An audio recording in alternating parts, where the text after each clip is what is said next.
नमस्कार, आपण पाहत आहात पुणे लाईव्ह न्यूज। पाहुयात आज दिवसभरातील ठळक घडामोडी। सराईत गुन्हेगार आणि त्याच्या 3 अल्पवयीन साथीदारांनी सोनसाखळी चोरी आणि वाहन चोरीचे गुन्हे केल्याचे उघडकीस आले आहे। सराईताला पोलिसांनी अटक केली असून 2 अल्पवयींना ताब्यात घेण्यात आले आहे। अन्य एक अल्पवयीन फरार आहे। त्याच्याकडून 7,74,860 रुपयांचा मुद्देमाल जप्त करण्यात आला असून 9 गुन्हे उघडकीस आले आहेत। आकाश वजीर राठोड वयवर्ष 24 राहणार मुळशे असे अटक केलेल्या आरोपीचे नाव असून त्याच्या 2 अल्पवयीन साथीदारांनाही पोलिसांनी ताब्यात घेतले। आरोपीकडून चिखली व आळंदी परिसरात, सोनसाखळी आणि चाकण परिसरात वाहन चोरीचे गुन्हे उघडकीस आले आहेत। त्याच्याकडून चोरलेले 7,74,860 रुपये वजनाचे सोन्याचे दागिने आणि 3 दुचाकी असा मुद्देमाल जप्त करण्यात आला। आरोपी आकाश याच्यावर विविध पोलीस ठाण्यांमध्ये 21 गुन्ह्यांची नोंद आहे। नोकराला शिवीगाळ करत मारहाण करण्यात आले। याबाबत जाब विचारल्याने मालकालाही लाकडी दांडके, लोखंडी तलवार आणि दगड घेऊन आलेल्या तिघांकडून जबर मारहाण करण्यात आल्याची तक्रार देण्यात आली आहे। ही घटना खेड तालुक्यातील खराबवाडी कडवस्ती या ठिकाणी घडली।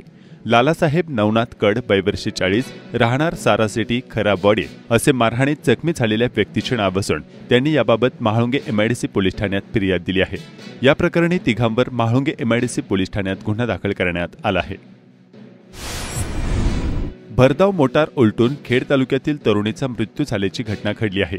ही घटना मध्यरात्री 12:30 वाजण्याच्या सुमारास मुंबई बंगळुरू बाह्यवळण मार्गावर स्वामीनारायण मंदिराजवळ घडली आहे। या अपघातात 7 जण जखमी तर 1 जणाचा मृत्यू झालाय। विजया बाजीराव पडवळ वयवर्ष 29 राहणार शेलू तालुका खेड जिल्हा पुणे असे मृत्यू झालेल्या तरुणीचे नाव आहे। मोटर चालक प्रसाद दिलीप ढोले वयवर्ष 25 राहणार सावरदरी तालुका खेड जिल्हा पुणे याच्या विरुद्ध गुन्हा दाखल करण्यात आला आहे। पवन कहाते, विजय आंबेकर, सचिन मंजाबापू, गायत्री मोहिते, सुप्रिया लाड, संदीप मराठे, मोटर चालक ढोले अशी अपघातात जखमी झालेल्या व्यक्तींची नावे आहेत। भरधाव वाहनावरील नियंत्रण सुटून मोटार उलटल्याने अपघात झाल्याचं पोलिसांनी सांगितलं आहे। चाकण ग्रामीण रुग्णालयात सध्या नवीन इमारतींच्या बांधकामासाठी साफसफाई आणि वृक्षांची तोड केली जात आहे। यातील एक वृक्ष ठेकेदाराच्या दुर्लक्षाने थेट ग्रामीण रुग्णालयाच्या कमानीवर पडला आहे। त्यामुळे रुग्णालयाची लोखंडी कमान मोडली आहे। सुदैवाने यात कुठलीही दुर्घटना घडली नाही।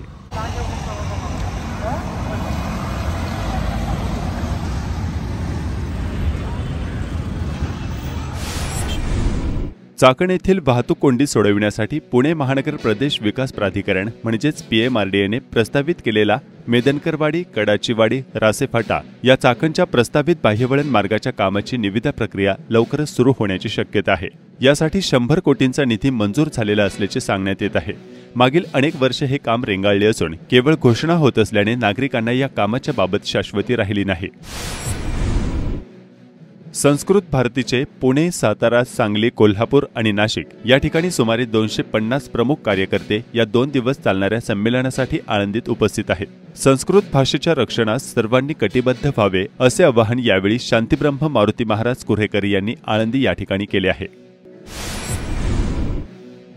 मॉरिशसचे कला व सांस्कृतिक मंत्री महेंद्र गोंदिया यांनी आळंदीस भेट देऊन माऊलींच्या समाधीचे दर्शन घेतले। खेड तालुक्यातील खालुंब्रे गावचे 2 सुपुत्र, दोन्ही सख्खे भाऊ देशसेवेत रुजू झाले आहेत।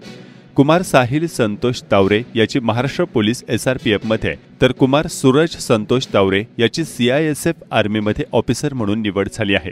खेड तालुक्यातील सुप्रसिद्ध वकील ॲडव्होकेट निलेश मोहिते यांचे हे दोघे भाचे आहेत। खालुंब्रे व मोहितेवाडी ग्रामस्थांकडून गुलाल उधळून जल्लोष करण्यात आला। माझा साहेब झाला डोळ्यात पाणी। पूर्वी केसामध्ये जट आली की तिला देवीला सोडण्याची देवदासी ही अमानुष प्रथा होती। आजही जट असेल तर देवीचा अंश म्हणून ती जपून ठेवली जाते। मुलीला व महिलेला केस कापू दिले जात नाही आणि याच अंधश्रद्धा पोचणाऱ्या प्रथांना सुरुंग लावण्याचं काम अंधश्रद्धा निर्मूलन समितीच्या नंदिनी जाधव करतात। चाकणमधील लता डोणकर या महिलेला जाधव यांनी मंगळवारी 14 जानेवारी 2025 रोजी जटामुक्त केले। जाधव यांनी जटामुक्त केलेल्या लता दौंडकर या 318व्या महिला आहेत। चाकण आणि खेडच्या शिवेवरील पेठ येथील पुष्पा पवळे यांची ही जट काढून त्यांना देखील आजच या जटेतून मुक्त केलं। चाकण येथील लता दौंडकर यांच्या डोक्यात गेल्या 4 वर्षांपासून जट तयार झाली होती। त्यांना झोपताना त्रास होत होता, मणका आणि मान देखील दुखत होती। आणि याबाबत माहिती मिळाल्यानंतर अंधश्रद्धा निर्मूलन समितीच्या नंदिनी जाधव यांनी येथे जाऊन त्यांना जटामुक्त केलाय। यावेळी अनिसचे मिलिंद देशमुख, प्रमोद पारधी, रमा हुलावळे आणि मनोहर शेवकरी आदी उपस्थित होते। जटेशी जडलेल्या अंधश्रद्धेची पाळंमुळं अजूनही घट्ट आहेत। हे गेल्या 10 वर्षांच्या घटनांमधून समोर आलंय। एखाद्या मुलीच्या किंवा महिलेच्या केसात जर जट असेल तर तो दैवी प्रकार समजून जपून ठेवण्यात येतो। याबाबत भीती बाळगली जाते।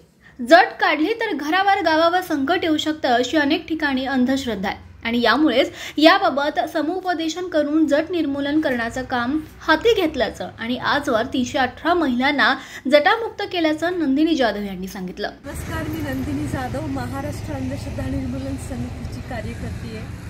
आज आपण खेडमध्ये आहोत। खेडमधले पेठ या ठिकाणी पुष्पा पवळे ताई आहेत। यांच्या डोक्यामध्ये आता जवळजवळ 1 वर्ष झालं ही जट आहे।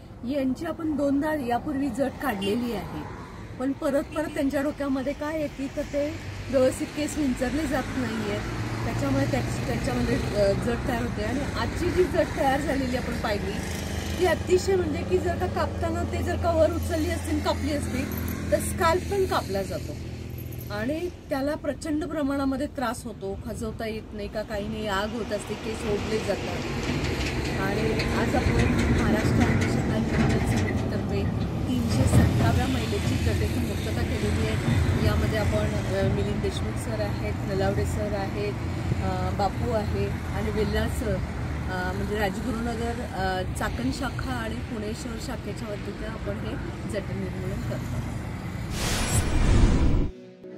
खेड तालुक्यात सर्वत्र मकर संक्रांतीचा सण महिलांनी मोठ्या उत्साहात साजरा केला।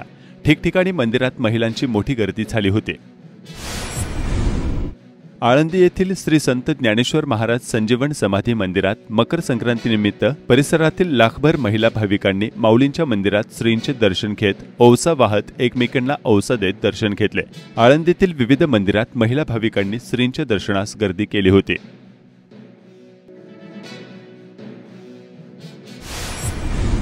मकर संक्रांती सणानिमित्त मंगळवारी दिनांक 14 जानेवारी रोजी मोठ्या उत्साहात महिला देवदर्शन आणि ओवसा देण्याच्या कार्यक्रमासाठी चाकणच्या चक्रेश्वर मंदिराच्या आवारात मोठ्या संख्येने जमल्या होत्या। मात्र येथील मंदिर कुलूप लावून बंद ठेवण्यात आल्याने महिलांना बाहेरूनच दर्शन घ्यावे लागले। याबाबत महिलांनी नाराजी व्यक्त केली। चालू असतात पण यावर्षी मंदिर बंद आहेत याचं कारण तर कळलेलंच नाही आम्हाला।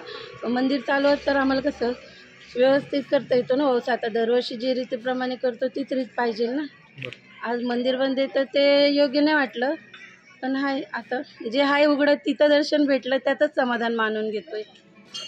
नाही आता वर्षानुवर्ष आम्ही इथे येतो आणि नेहमी मंदिर नाही का ओपनच असतात, उघडेच असतात। यावेळेस काही नाही येत, जरा वाईट वाटलं आम्हाला नाही का। आम्ही सगळे बाहेरच ओसतोय। आज देवाचं तोंड काय आम्हाला बघायला मिळालेलं नाहीये। येत नाहीत ना, आता आज सणाचा दिवस आहे तर आज चालू ठेवायचं। आज सगळ्या महिला येतात, सगळे एकत्र येतात, असं चांगलं वाटतंय देवाला पण। रोज रोज कामाने वेळ भेटत नाही यायला, सगळ्यांनाच काम असते, ते वेळ काढून येतात। दर्शन झालं का नाही ना।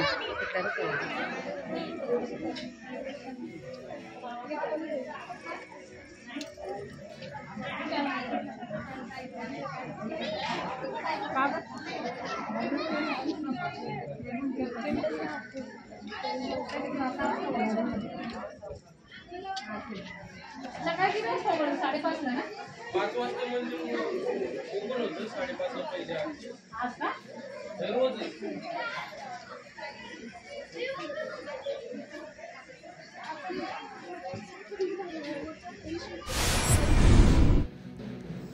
पुणे गृहनिर्माण आणि क्षेत्रविकास म्हाडा मंडळाची घरे नागरिकांना मिळवून देण्याच्या बहाण्यानं अनेकांकडून पैसे उकळण्यात आल्याची धक्कादायक माहिती समोर आली आहे। या विरोधात भोसरी पोलिसात अनेक तक्रारी दाखल करण्यात आल्या। समाजातील दलालांकडून आता सावध राहण्याचं आवाहन म्हाडा कार्यालयाच्या वतीनं नुकतंच प्रसिद्धीपत्राद्वारे करण्यात आलंय। पुणे गृहनिर्माण आणि क्षेत्रविकास म्हाडा मंडळातर्फे ऑनलाईन पद्धतीनेच घरांची विक्री करण्यात येते। त्यामुळे परस्पर अर्ज विक्री अथवा म्हाडाच्या नावे पैसे उकळणारे व्यक्ती आढळल्यास त्याविरोधात जवळच्या पोलिसात त्वरित तक्रार दाखल करावी असं आवाहन करण्यात आलंय. प्रथम येणाऱ्यास प्रथम प्राधान्य या तत्वावर दिवे, सासवड, पिंपरी वाघेरे, म्हाळुंगे इंगळे आणि ताकवडे केवळ याच 5 ठिकाणी असलेल्या घरांसाठी विपणन मार्केटिंग एजन्सी संस्थेची नेमणूक करण्यात आली आहे. नमस्कार, आपण पाहत आहात पुणे लाईव्ह न्यूज.